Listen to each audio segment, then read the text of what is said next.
On September 27th, 2005, World Wrestling Entertainment released a DVD called The Self-Destruction of the Ultimate Warrior, a 90-minute film where several wrestling personalities, including Bobby the Brain Heenan, Hulk Hogan, and Ted DiBiase, all spoke about how much they hated working with and around a man that would eventually change his name to Warrior. Now, in modern times, wrestlers speaking their true feelings about former colleagues is nothing new. Several of the more verbose members of the business have essentially resuscitated their careers by doing shoot interviews. Usually, though, it's at their own individual discretion. It's not something authorized by whatever company they work for, if they're even working at all. And that's why self-destruction stands out as such an anomaly to me. It's a confusingly negative bent for WWE, a company that often mythologizes the performers that have stepped through their ropes. They're creating superheroes after all, so usually these kinds of movies border on hagiography. It's also odd that this movie contains more than just wrestlers that Warrior would have worked with as interviewees. A major contributor to this documentary is the at-the-time owner of the WWE, Vince McMahon. I think he didn't really know what he was doing at the time.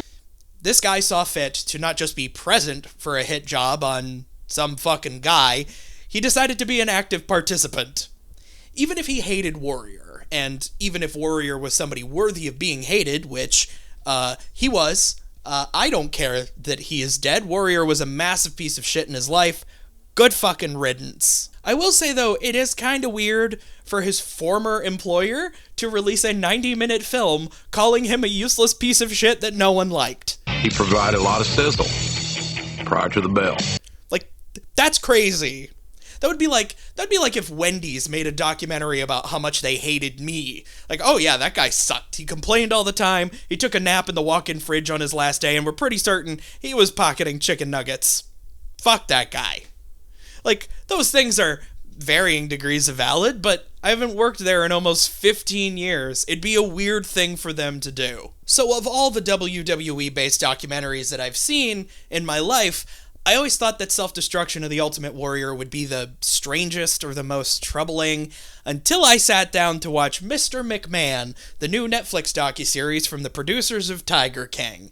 It heavily focuses on the deeply infuriating working life and the deeply unsettling personal life of a wrestling mogul, a man that brought professional wrestling from success to mega success. For himself. A man that really, really hated the Ultimate Warrior in 2005, Vincent Kennedy McMahon. Ultimate Warrior! Not that long ago, you arrived at the World Wrestling Federation. Oh, Vince. Fucking Vince. Fuck Vince, man. If Vomit could talk and strut in a suit, it would be Vince McMahon. Here I am talking about him again because I semi-committed to doing a follow-up in the last video I did on Vince. That was a pretty succinct video, but I did say I would mention my thoughts on the docuseries after I saw it, and I am a man of my word. Neighborhood style. So I sat down to watch it, I took some notes, lots of notes. Essentially, I was fact-checking Vince McMahon in real time, just in case the docuseries didn't, but I'll give it credit, it did. There are some interviewees that rebuke Vince, but the real unsung heroes in my belief are the editors. They do a wonderful job making these carnies look like the grifting buffoons that they are. But the ultimate carny buffoon is, of course, Vince. He just can't help himself. He's so buried in kayfabe works and shoots that I don't even think he can keep shit straight in his own head anymore.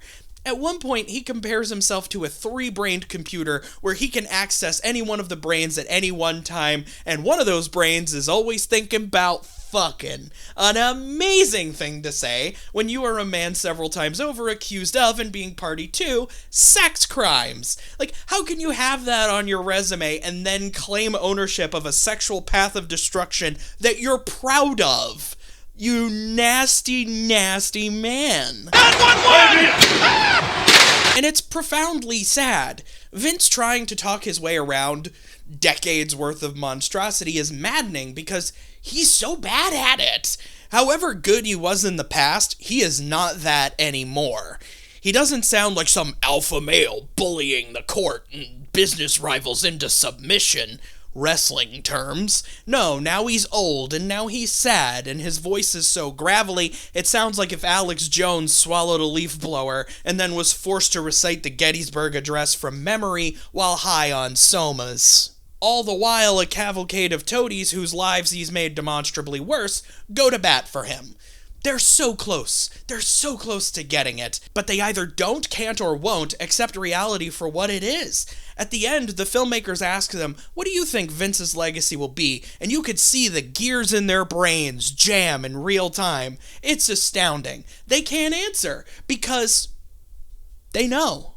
Like, even if they don't, deep down in their hearts, even if they don't believe the really, really bad stuff, and I believe them when they say that, they know it can't all be good, but it's clear to me what his legacy will be.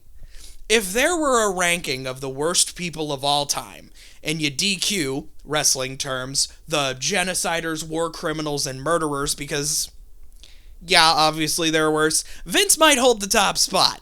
And it might be a pretty significant gulf between him and whatever unfortunate schlep takes spot number 2. And fuck if that is not the perfect snapshot of how much Vince sucks. No matter how much I want to circle back to talk about the quality of this docu-series, it just devolves into me hating Vince. My hatred of him is so bad, it actually caused me to get frustrated at several points with the docu-series, because it moves with such frenetic energy. I was wondering, why the hell are they moving through all of these things so quickly? Were they getting cold feet on presenting all of the awful information about Vince? Like, oh, shit's getting pretty heavy here. Quick, talk about the XFL, or, oh gosh, a guy dies in this part. Quick, talk about D-Generation X. Yeah, D-Generation X, y'all love that, suck my cock. Yeah, fucking, it's 1997, and all the cool kids think that cocks are funny, which is fair, of course. I was a kid in 1997, and I thought cocks were funny then, and I think they're funny now. Ha ha ha ha ha. Genitals. Instead, what I realized is they didn't have a choice. Vince's awful behavior is so copious and spans such a wide swath of time, the filmmakers weren't afforded any opportunities to linger. Documenting everything about him would take forever, and, less importantly on a moral standpoint, would make for a lousy series of television. Now, Vince may have gone to Twitter to complain, there's 2 sides to every story, pal. Something he was given 6 episodes, I'll remind you, to provide.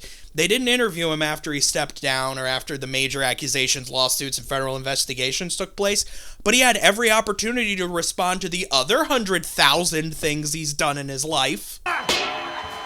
And if you, the viewer, are somehow unsure about Vince, or if you're on the fence, I have a recommendation for you. Ignore everyone else.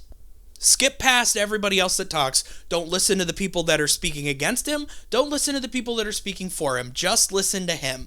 Watch his mannerisms. Listen to the things he says. He tells you everything you need to know with his own voice. His own decrepit, rock-gargling voice. There are several certifiably insane responses that Vince has to questions in this docuseries, but I think the most telling and the most damning is how he responds to the Rita Chatterton accusations. Her story about Vince's alleged assault is horrifying, and I only say alleged for CYA purposes. I believe her, I think she's very credible, and Vince is given the opportunity to respond to her, and he says that everything between the two of them was consensual.